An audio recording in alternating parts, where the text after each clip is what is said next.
एक ऐसा process pollination है जिससे एक फ्लावरिंग प्लांट जो है वो एक फ्रूट बनता है।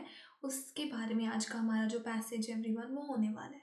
So welcome everyone back to our channel संपन आल्स। Today we are going to discuss a reading whose name is pollination. So without any delay everyone, let's get started with our reading explanation. The first question category that we have here is matching information. So we already have the options. We just have to complete the summary here. Now question number one is the reproduction of plants occur in different ways. कि अलग अलग तरीके से क्या होता है plants की reproduction होती है. Some plants send out new parts such as dash और bulbs. कुछ plants क्या करते हैं वो अपने new parts को send कर देते हैं जैसे bulbs और किसी और चीज़ को. Answer for this everyone is C. Roots को भी वो सेंड कर देते हैं. फर्स्ट पैराग्राफ में मूव कीजिए सारे बच्चे. फर्स्ट पैराग्राफ की लाइन नंबर 1 में यहाँ पर प्लांट्स के बारे में वाइड वैरायटी के मेथड्स के बारे में बात हुई है जो हमारा क्वेश्चन भी उसके ऊपर था. फिर यहाँ पर रिप्रोडक्शन की बात हुई है. Some plants reproduce asexually by splitting off. That means कि तोड़ देना. क्या तोड़ देना? न्यू रूट्स और bulbs. Bulb was already given to us. हमारा आंसर आ गया यहाँ से which is roots. Now question number 2.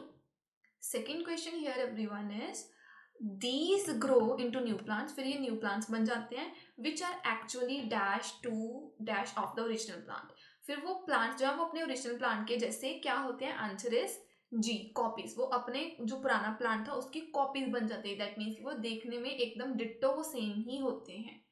उसके बाद ये एवरीवन हमें गिवन है प्लांट्स दैट रीप्रोड्यूस एसेक्सुअली. यहाँ पर भी एसेक्सुअल प्लांट्स के बनने की बात हुई थी. यहाँ पर भी एसेक्सुअल प्लांट्स की बात हो रही है. Are essentially reproducing clones of themselves. जो प्लांट्स ऐसे ग्रो होते हैं वो क्या होते हैं? वो क्लोन्स होते हैं अपने आप का. एवरीवन भी क्लोन क्या होता है? कॉपीज होती है ना. यहाँ से हमारे पास आंसर आ गया सेकंड का क्लोन से which is copies. Answer is G. Now question number 3. The advantage of this form of reproduction is that. अभी इस तरह की रिप्रोडक्शन की एडवांटेज क्या है? It does not require a lot of dash. कि हमें इसमें ना ज़्यादा एनर्जी चाहिए ना कोई और चीज़ चाहिए. Answer is I. इसमें हमें ज़्यादा टाइम नहीं चाहिए. Again everyone move to the same paragraph. वहाँ पर गिवन है नेक्स्ट लाइन में. ये बहुत सिंपल और डायरेक्ट मेथड है रिप्रोडक्शन का. Producing new plants more quickly. जल्दी जल्दी with less energy. Energy was already given. That means कि हमारा कम क्या लगा? हमारा कम टाइम लगा. यहाँ से हमारा आंसर आ रहा है थर्ड का which is option number everyone I. That is time. Question number 4 now. Many dash reproduce themselves by forming seeds through the process of pollination. बहुत सारे क्या करते हैं? वो seeds के थ्रू अपने आप को reproduce करते हैं. Many dash reproduce. अभी कौन reproduce करता है? Answer is B. बहुत सारे flowering plants reproduce होते हैं. कैसे? pollination के थ्रू. ओके. उसी पैराग्राफ में एवरीवन नीचे से हमें गिवन है थर्ड लाइन में in flowering plants pollen grains are move from one to another stigma where pollen resulting into seeds. So pollen वहां पर फर्टिलाइज होते हैं ओवरीज में ताकि वो सीड्स बन जाए. सो ये सारा सारा प्रोसेस हो किसमें रहा है? ये सारा का सारा प्रोसेस हो रहा है जी फ्लावरिंग प्लांट्स में. क्योंकि फ्लावर से ही उनको पोलन मिले. वहां पर ही स्टिग्मा है. वहां पर ही ओवरीज फर्टिलाइज होंगी. सो यहाँ से एवरीवन हमारा फोर्थ का आंसर आ रहा है which is flowering plants. Question number 5 now.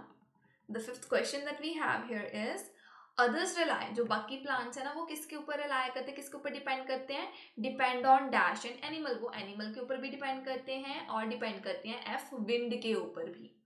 Everyone उसी पैराग्राफ में अगर आप मूव कीजिए उसके नेक्स्ट वाले पैराग्राफ में गिवन है कि थोड़े से और भी फ्लावरिंग प्लांट्स है जैसे पीज बीन्स टोमेटोज. वो भी पॉलिनेट करते हैं. उनमें पॉलिनेशन कैसे होती है? Either through pollen being born by the wind. या तो विंड के साथ हवा के साथ पोलन उड़ सकती हैं या फिर वो एनिमल स्पीशीज जो है वो उनको पॉलिनेशन में हेल्प करती हैं. So animal was already given. हमारा आंसर आ गया फिफ्थ का विच इज विंड.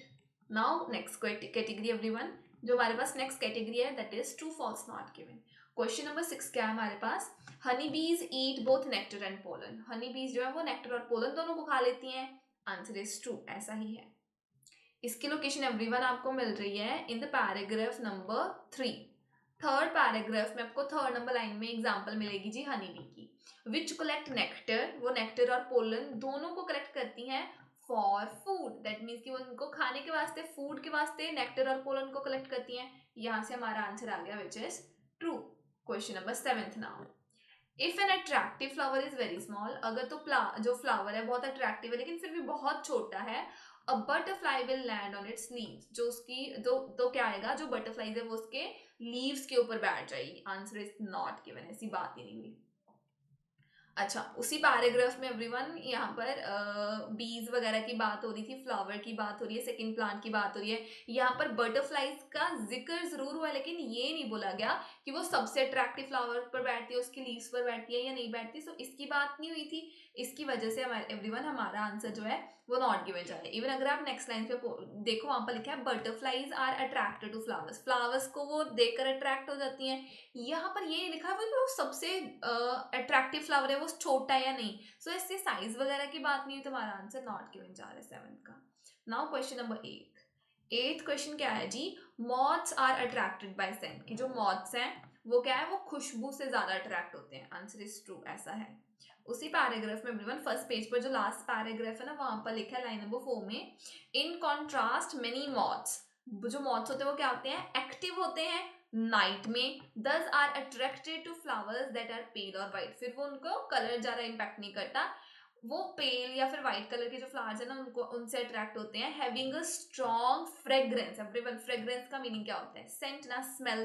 सो जो फ्लावर्स की स्मेल बहुत स्ट्रॉन्ग है, बहुत ज्यादा एरोमेटिक है, जो अरोमा बहुत ज्यादा है, उसको लेकर वो अट्रैक्ट होते हैं। यहाँ से हमारा आंसर आ गया which is true. Now question number 9, certain flowers are shaped to be pollinated by hummingbirds, कुछ फ्लावर्स की शेप ही ऐसी होती है कि हमिंग बर्ड जो है वो ही उनको पॉलिनेट करे। आंसर इज ट्रू, ऐसा ही है एवरीवन। इसकी लोकेशन आपको मिलेगी अगेन लास्ट पैराग्राफ में, उसमें गिवन है जी humming bird last second line में। Humming birds are also attracted by colour, colour को लेकर वो अट्रैक्ट होते हैं, जैसे bright red colour. Flowers that attract these tiny birds also have strong stem, कि उनकी स्टेम जो है वो भी स्ट्रॉन्ग होती है। उनको डिजाइन ही ऐसे किया जाता है for pollen to be brushed on the hummingbird's head as they sip nectar, कि जब वो हमिंग बर्ड जो है वो उसका जूस जो फ्लावर है नेक्टर है उसको पियेंगे, तब वो उनके सिर पर वो पोलन लग जाए, इसलिए उस फ्लावर्स का डिजाइन ही ऐसा होता है। दैट मीन्स हमिंग बर्ड के अकॉर्डिंग हर एक फ्लावर का जो अपना डिजाइन है वो डिफरेंट हो गया। यहाँ से एवरीवन हमारा आंसर आ रहा है 9 का which is true. Now question number 10, special markings on a flower help बीज टू लोकेट द नेक्टर, कि जो स्पेशल मार्क्स वगैरह होती है ना फ्लावर के ऊपर, उससे जो बीज है वो नेक्टर को लोकेट कर पाती हैं। Answer is true everyone. Second page पर आपने मूव करना है, फर्स्ट पैराग्राफ में गिवन है, बीज डू नॉट सी रेड, बीज को रेड कलर नहीं दिखता, thus flowers that attract bees tend to be blue yellow purple और अदर कलर्स, सो उनको रेड कलर तो दिखता ही नहीं है। सो जो भी बीज अट्रैक्ट होती है वो ब्लू येलो पर्पल और बाकी कलर से अट्रैक्ट होती हैं। Many bee attractors also have nectar guides, कि उनके पास तो गाइड्स भी होती हैं, विच आर स्पॉट्स। अभी ये नेक्टर गाइड्स क्या होते हैं, ये होते हैं स्पॉट्स, ये होते हैं marks, marks near the center of each flower that reflect ultraviolet light making it easier for bees to find the nectar, कि कुछ फ्लावर्स के ऊपर मार्क्स होते हैं जिसकी वजह से जो लाइट है वो रिफ्लेक्ट हो जाती है और बीज को नेक्टर जल्दी मिल जाता है। दैट मीन्स उसकी लोकेशन पर पहुंचने के वास्ते वहां पर स्पॉट्स बने हुए हैं। सो यहाँ से एवरीवन हमारे 10th का आंसर क्या आ रहा है कि हाँ जी, जो बीज हैं कुछ फ्लावर्स के ऊपर क्या होते हैं, स्पेशल मार्क्स बनाए होते हैं ताकि वो नेक्टर तक पहुंच सके, लोकेट कर सके। Answer is true. Now question number 11, बीज रेयरली रिस्पॉन्ड टू सेंट, कि ऐसा बहुत ही कम है कि बीज सेंट से अट्रैक्ट हो जाए, सेंट खुशबू जो है उससे उसको रिस्पॉन्ड ही नहीं करती। आंसर इज फॉल्स, ऐसा नहीं है। इसकी लोकेशन एवरीवन आपको उसी पैराग्राफ में मिलेगी, लाइन नंबर 4 में गिवन है, bees are also attracted to flowers, bees भी अट्रैक्ट होती हैं फ्लावर्स को लेकर, with a mint like or sweet smell, वो फ्लावर जो स्वीट स्मेल करते हैं उनको लेकर वो अट्रैक्टेड होती हैं। उन्होंने यहाँ पर बोला कि वो कॉमनली होती हैं, वहां पर लिखा नहीं कभी कभी होती हैं, कभी कभी नहीं होती, वो हमेशा ही होती हैं। सो हमारा आंसर बन गया false. Question number 12, most grain crops are pollinated by insects, कि ज्यादातर जो हमारे ग्रेन होते हैं वो जो उसके क्रॉप्स होते हैं ना वो इंसेक्ट्स उनको पॉलिनेट करते हैं। आंसर इज फॉल्स, ऐसा नहीं है।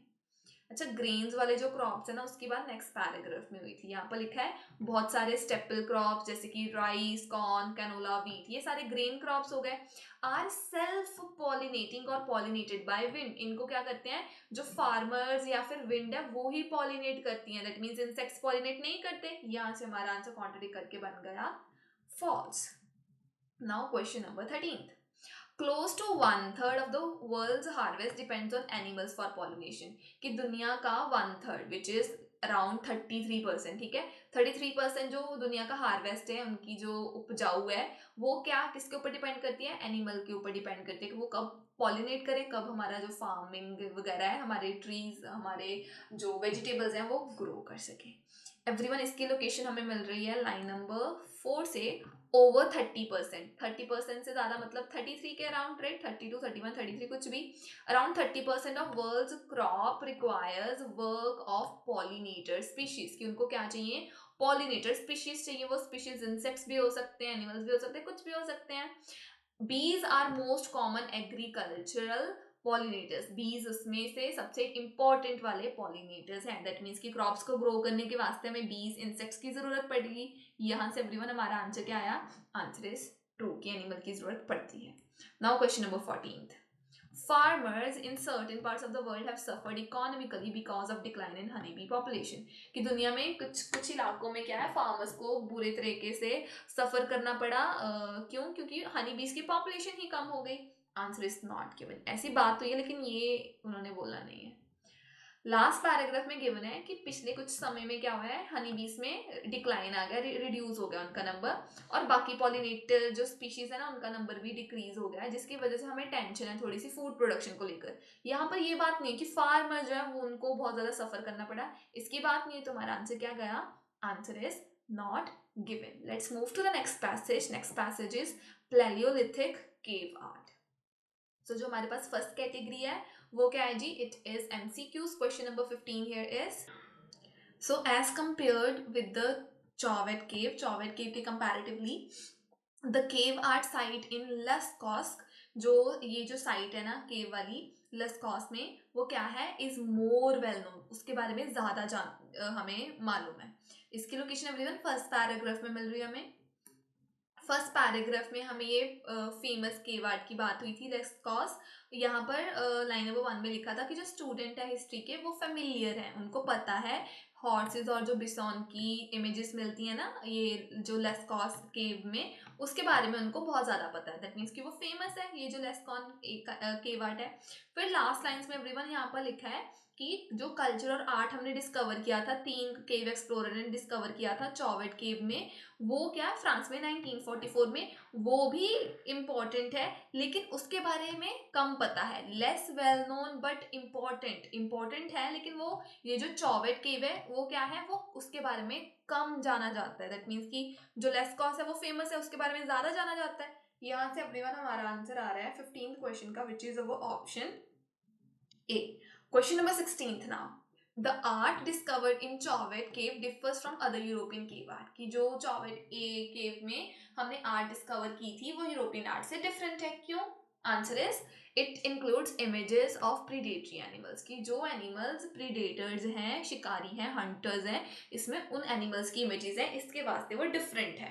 इसकी लोकेशन आपको सेकेंड पैराग्राफ में मिलेगी एवरीवन। सेकेंड पैराग्राफ में मूव कीजिए, वहां पर लाइन नंबर 3 में लिखा है the art found in Chauvet cave differs, वो डिफरेंट है from that found in most other European cave arts, की बाकी जगह पर ऐसी आर्ट नहीं होती है, क्यों? Which primarily feature prey animal, क्यों? क्योंकि इसमें है क्या, इसमें प्रे एनिमल्स है, दैट मीन्स प्रीडेटर्स है, जो शिकारी है वो है, such as horses, bison, wild cattle and reindeer, क्यों? क्योंकि उसमें ये सारी चीजें हैं, इसके वास्ते क्या है, यूरोपियन आर्ट से चॉवेट केव डिफरेंट है, क्यों? क्योंकि चॉवेट केव्स में कौन सी पेंटिंग्स है, उसमें उन चीज़ों की पेंटिंग है जैसे पैंथर्स, बियर्स, लायंस, हाइनास, ये सारे के सारे क्या है, शिकारी हैं ये। बाकी ये जो केटल, रेनडियर, बिशॉन, हॉर्सेस, इनको वो क्या करते हैं, हंट करते हैं। सो चॉवेट केव आर्ट में हमें ये चीज़ें मिल रही हैं, यूरोपियन आर्ट में हमें ये चीज़ें मिल रही हैं, जिसकी वजह से इनकी आर्ट फॉर्म जो है वो डिफरेंट है। सो 16th का आंसर हमारा आ गया कि वो क्या थे, उनकी इमेजेस जो थी वो प्रीडेटरी एनिमल की शो कर रहे हैं। सो यहाँ से आंसर आया सी।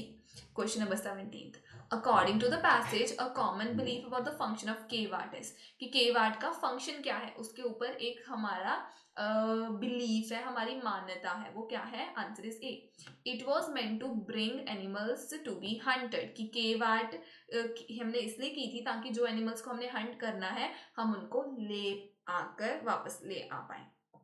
इसकी लोकेशन एवरीवन उसी पैराग्राफ में मिलेगी। यहाँ पर हमें गिवन है प्राइमरी पर्पस। सो यहाँ पर गिवन है कि बहुत सारे non prey animals calls into the question a common theory, एक थ्योरी है, एक बिलीफ है that the primary purpose of cave art, की इस केव आर्ट का एम क्या है, was to magically ensure plentiful game, ताकि हम ये पता लगा पाए कि हाँ हमारे पास इनफ जो एनिमल्स वगैरह हैं वो हैं भी, क्या हम प्रॉपर वे में हंटिंग कर भी सकते हैं या नहीं भी कर सकते। इसके वास्ते हमने केव आर्ट जो थी वो बनाई थी, ताकि जो स्पीशीज है जिनको हमने हंट करना है, जैसे कि हॉर्सेस, ऑरोच, बिसॉन, एक्सटिंक्ट स्पीशीज जो हैं, ताकि हम उसके बारे में जान सके कि हाँ ये हमें हमारे पास हो, ताकि हम उनको कॉल कर सके। सो इसके वास्ते हमने क्या किया था, केव आर्ट बनाई थी, ताकि हमारे पास ज़्यादा जो स्पीशीज हैं ये रह पाए। सो यहाँ से हमारा आंसर आ गया कि हमने इसको क्या क्यों बनाया था केव आर्ट को, ताकि हम एनिमल्स को ब्रिंग करें, वहां पर लिखा था कॉल एनिमल्स, जिसको हमने हंट करना था। So let's move to the next question, question number 18th now. As compared to other European cave art sites की बाकी एरियाज के कंपैरेटिवली जो हमें चॉवेट केव में आर्ट मिल रही है वो क्या है, आंसर इज बी, वो थोड़ी सी पुरानी है। अब इस हमने लोकेशन देखनी है कहाँ पर बात हो रही है, ये थर्ड पैराग्राफ में होएगी, कार्बन डेटिंग की बात हो रही है यहाँ पर। कार्बन डेटिंग हमने जब की 3 पेंटिंग्स की, उससे हमें पता चला कि ये तो 31,000 ईयर पुरानी है। This discovery pushes the common understanding of the date range for European cave art, की जो यूरोपियन केव आर्ट है वो हमने डेट सोची थी अभी उससे भी पीछे चल गई है, फर्दर बैक जा रही है then what we had assume, कि जो हमने पहले सोचा था ये डेट, तो ये जो उसका टाइम पीरियड है ये तो उससे भी पुराना निकला। सो यहाँ से हमारा आंसर आ गया कि ये जो आर्ट है ना ये बहुत ही पुरानी है। So 18th answer for this everyone is answer is B.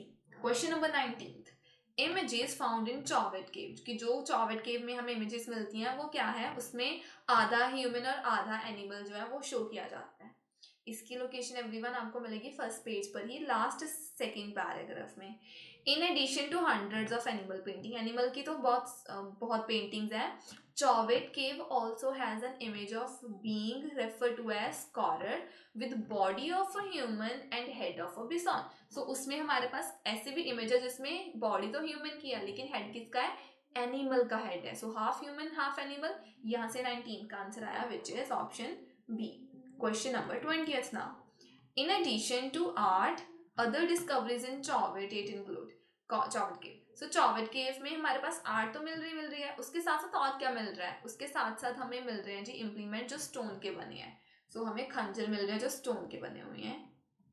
Okay, इसकी लोकेशन आपको उसी पैराग्राफ में मिलेगी, उसी पैराग्राफ में एवरीवन हमें गिवन है जी लाइन नंबर 5 में, कि जो केव है ना वो बहुत हजारों साल तक इसने उसको टच तक नहीं किया है, ठीक है, क्योंकि उसके सामने एक रॉक आ गई थी, सो सारा का सारा जो दरवाजा था वो बंद हो गया था।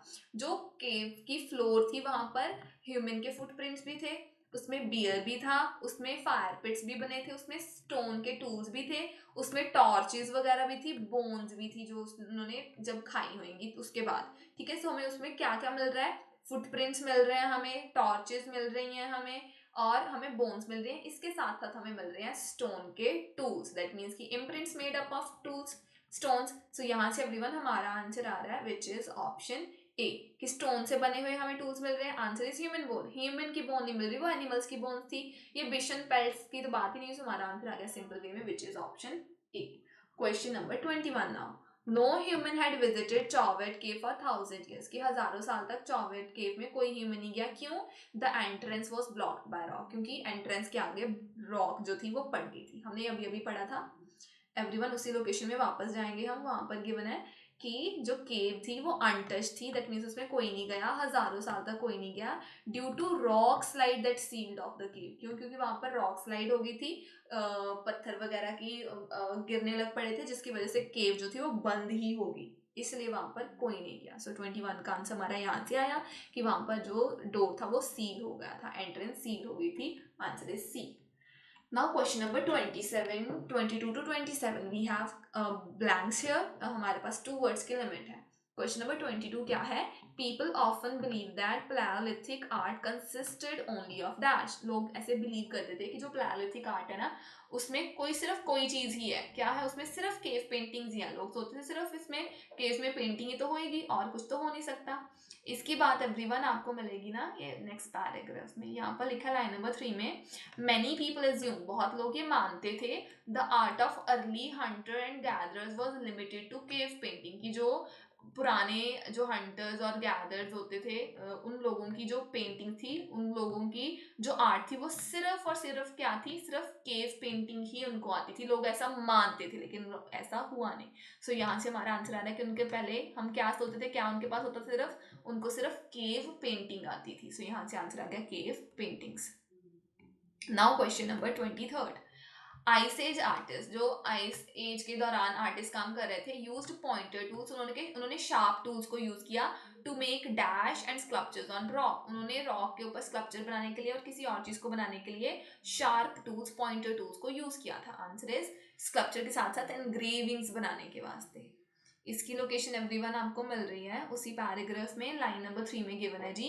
पैलेयोलिथिक artist not only painted with pigments, उन्होंने सिर्फ कलर के साथ नहीं काम किया, बट ऑल्सो क्रिएटेड इंग्रेविंग्स, उन्होंने इंग्रेविंग्स भी बनाई by scratching design into rock, rock के ऊपर डिजाइन बनाकर विद पॉइंटर टूल्स। तो पॉइंटर टूल से उन्होंने डिजाइन को स्क्रैच भी किया और उसके साथ साथ एनग्रेविंग्स भी बनाई। यहां से हमारा आंसर आ रहा है 23 का, that is engravings. Now everyone question number 24। As well as pictures of animals, animals की पिक्चर के साथ साथ dash are common in most sites, ज्यादातर साइट्स में हमें और भी कोई चीज मिलती है। आंसर इज ज्योमेट्रिकल डिजाइन्स, और भी ज्योमेट्रिकल डिजाइन्स हमें मिलती है, एनिमल की पिक्चर्स भी मिलती हैं। इसकी लोकेशन एवरीवन उसी पैराग्राफ की नीचे से थर्ड लाइन में है। यहाँ पर लिखा है in addition to animal images, animal images के साथ साथ most sites also have geometrical designs, उसमें बहुत सारे ज्योमेट्रिकल डिजाइन्स भी हैं। सो 24 का आंसर आ गया geometrical designs. Now question number 25 which is pictures on dash were sometimes made by wetting the palm with paint. So हम किसी चीज पर पिक्चर्स बनाते थे, जो पिक्चर्स थी किसी चीज की, वो कभी कभी हम क्या करते थे? पेंट को वेट कर लेते थे और पाम पर लगाते थे ताकि हम किसी चीज की पिक्चर बना सके। किसकी पिक्चर बना सके? हैंड्स की पिक्चर बना सके। इसकी लोकेशन एवरीवन लास्ट पैराग्राफ में यहाँ पर गिवन है इमेजेस ऑफ हैंड्स, वहां पर लिखा था पिक्चर्स ऑफ हैंड्स, यहाँ पर हमने लिखा इमेजेस जो है हैंड्स की। कैसे क्रिएट की गई थी? Either bye waiting the palm, हमने जो हैंड है, पाम है, उसको पहले वेट किया तो किसकी पिक्चर बनी? हैंड्स की पिक्चर बनी। यहाँ से 25 का आंसर आया which is hands. Now question number 26। It is unusual, ये बहुत ही अनकॉमन है, to see an image of a dash, हम किसी की इमेज देखें यूरोपियन केव आर्ट में। सो यूरोपियन केव आर्ट में किसी की इमेज देखना बहुत ही अनकॉमन है, दैट मीन्स उसकी पिक्चर बनती ही नहीं थी। आंसर इज ह्यूमन, या फुल ह्यूमन की इमेज देखना, पिक्चर देखना बहुत ही रेयर है। लास्ट पैराग्राफ में एवरीवन यूरोपियन केव्स की बात हो रही है, फोर्थ लाइन में उससे पहले है have a full images of human are rare, कि ह्यूमन की सारी फुल इमेज देखनी ये क्या है? काफी कम है, रेयर होता है यूरोपियन केव में। यहाँ से हमारा आंसर आया, हमारा आंसर क्या आया? आंसर इज ह्यूमन, या फुल ह्यूमन को देखना, इमेज को देखना, ये बहुत ही रेयर है। Now question number 27। Rather than being symbolic, ये सिंबल शो करने के अलावा paintings of animals are detailed realistic images, जो एनिमल की पेंटिंग्स है वो क्या है? कौन सी इमेजेस है? डिटेल्ड है और रियलिस्टिक इमेजेस भी हैं। लास्ट पैराग्राफ में एवरीवन लाइन नंबर नीचे से third, most of the animal images on other hand are detailed and realistic portrayals क्या होते हैं? images. so images कैसी हैं? वो detailed भी हैं और realistic भी हैं। और लास्ट में सिंबल की भी बात होगी, सो यहाँ से आपको आंसर मिल गया which is detailed and realistic. now let's move to the last section everyone. जो लास्ट सेक्शन है हमारा वो किसके ऊपर होने वाला है? Answer is that is Braille system, वो ब्रेली सिस्टम के ऊपर होने वाला है। अगर आपको नहीं पता ब्रेली सिस्टम होता क्या है, तो जो लोग ब्लाइंड होते हैं वो भी पढ़ते लिखते हैं, सो उनके जो पढ़ने लिखने का तरीका है वो ब्रेली सिस्टम है। सो जो हमारे पास फर्स्ट कैटेगरी गिवन है वो क्या है कि कौन से पैराग्राफ में हमें ये सारी की सारी इन्फॉर्मेशन मिल रही है। हम किसी भी राइटर को एक बार से ज़्यादा बार यूज़ कर सकते हैं। क्वेश्चन नंबर 28 से स्टार्ट करते हैं। अ description of Braille system, Braille system के बारे में हमें उन्होंने डिटेल में बताया हुआ है। Of representing letters and number, कि ब्रेले सिस्टम में हम लेटर्स और नंबर्स को कैसे यूज करते हैं उसके बारे में डिटेल में हमें बताया गया है। Answer is given to us in D paragraph. D paragraph में एवरीवन मूव करते हैं। यहाँ पर हमें गिवन है जी लाइन नंबर 1 से पहले तो ब्रेले सिस्टम जो है वो 1824 में बना था। दैट मीन्स उसकी क्या आ गई, उसकी आ गई एवरीवन हिस्ट्री। सो उन्होंने बोला कि 6 डॉट से एक सेल बना होता है, 36 कॉम्बिनेशंस होते हैं, 26 लेटर्स होते हैं अल्फाबेट्स। दैट मीन्स आ गए ये लेटर्स कि हम लिखते कैसे हैं, एक्सेंट्स आ गए, इसमें कैपिटल लेटर्स आ गए, पंक्चुएशन मार्क्स आ गए और नंबर्स भी आ गए कि हम नंबर्स और लेटर्स को कैसे लिखते हैं। फिर ये गिवन है कि अगर तो हमने सेल में डॉट लगा दिया लेफ्ट साइड पर तो वो क्या आएगा, लेटर ए। अगर बॉटम में हमने डॉट लगा दिया तो वो बन गया, क्या बन गया, वो बन गया हमारा नेक्स्ट सिंबल कैपिटल लेटर में। जो 0 to 9 है उसको कोड कैसे करते हैं, same as letter A to J. So जैसे हम ए टू जे लिखते हैं वैसे ही हम 0 to 9 लिख देते हैं। दैट मीन्स नंबर्स की भी बात होगी और वर्ड्स की भी बात होगी, हम ब्रेले सिस्टम में इसको कैसे लिखते हैं उसकी भी बात होगी। Answer is given to us and then D paragraph. Now question number 29, Louis Braille's early education. जो ये इंसान था जिसने ये ब्रेले सिस्टम बनाया था उसकी पहली पहली एजुकेशन की बात कहाँ हुई है। Answer is B everyone, B paragraph में उसकी बात हुई थी। बी पैराग्राफ में फर्स्ट लाइन में गिवन है during the first few years after his accident. उसके एक्सीडेंट के पहले कुछ साल Braille attended a local school. पहले उसने अपने जो लोकल स्कूल था उसको अटेंड किया, जो लोग देख पाते थे उनके साथ। Where he learned the only means available to him, जिससे उसने लर्न कैसे किया, सिर्फ सुनकर और रट्टा लगाकर उसने हर एक चीज को लर्न किया, उसको उसके पास और कोई चीज नहीं था।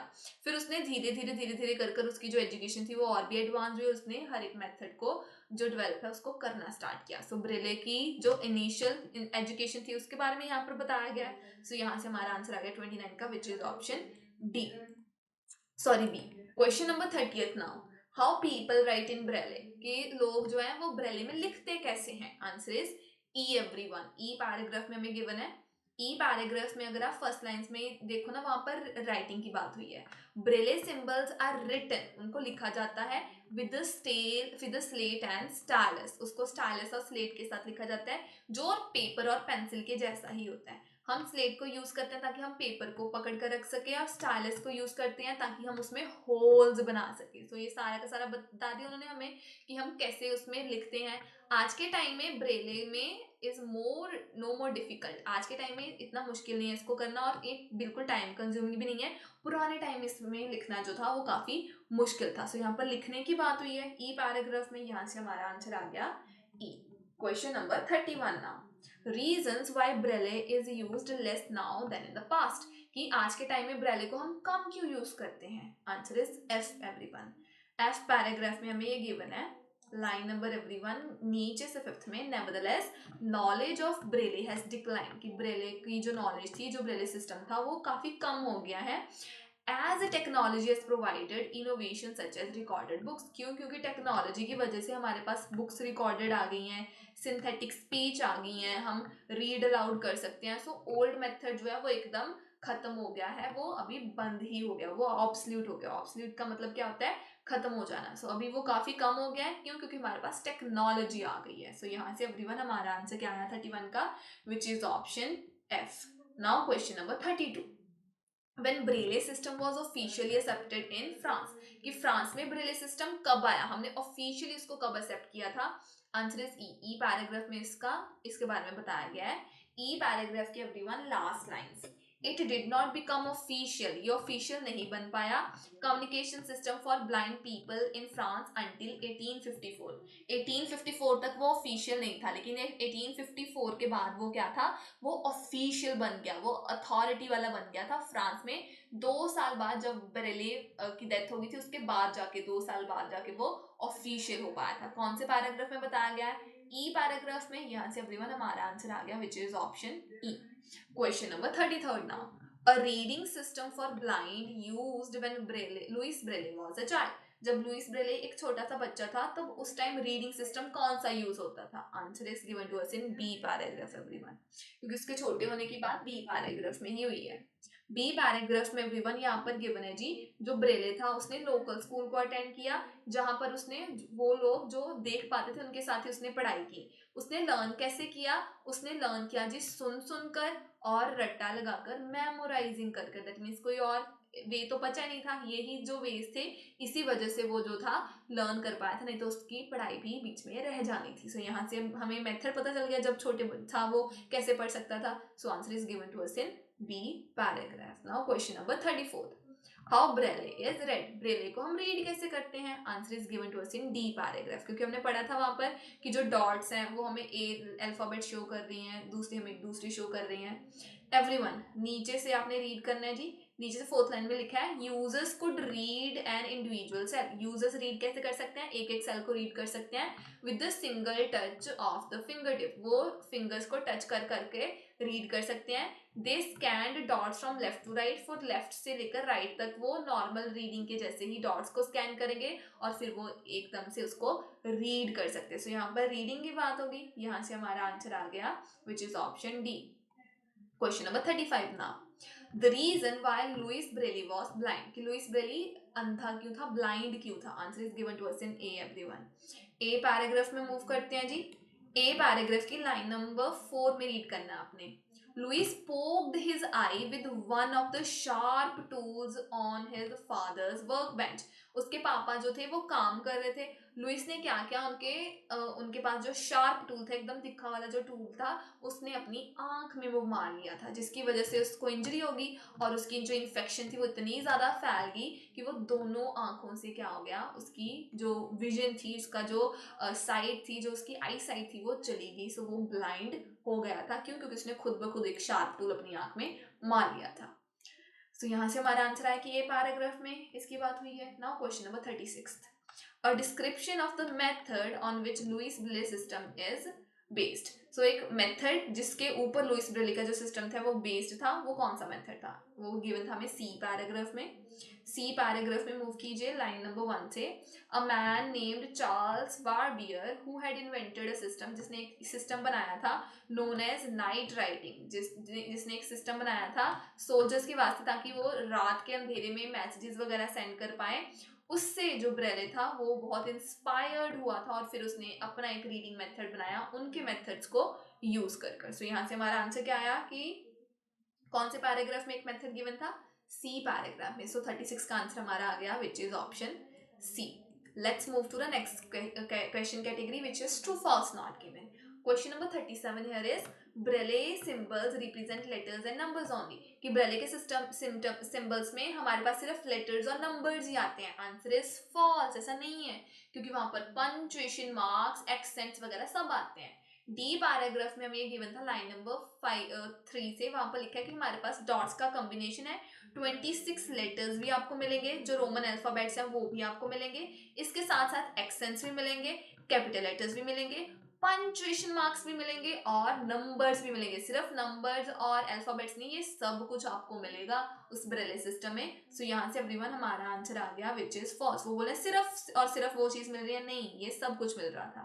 Question number 38 now, Braille is used in a variety of languages, Braille को हम यूज करते हैं अलग अलग लैंग्वेजेस में। आंसर इज ट्रू, ऐसा तो है एवरीवन। इसकी लोकेशन हमको मिल रही है पैराग्राफ नंबर एफ में, एफ पैराग्राफ में line number 1, the systems remain in use today, आज भी हम इस सिस्टम को यूज करते हैं, ओनली स्लाइटली ऑल्टर्ड, सिर्फ हमने इसमें थोड़े से चेंजेस ही किए हैं।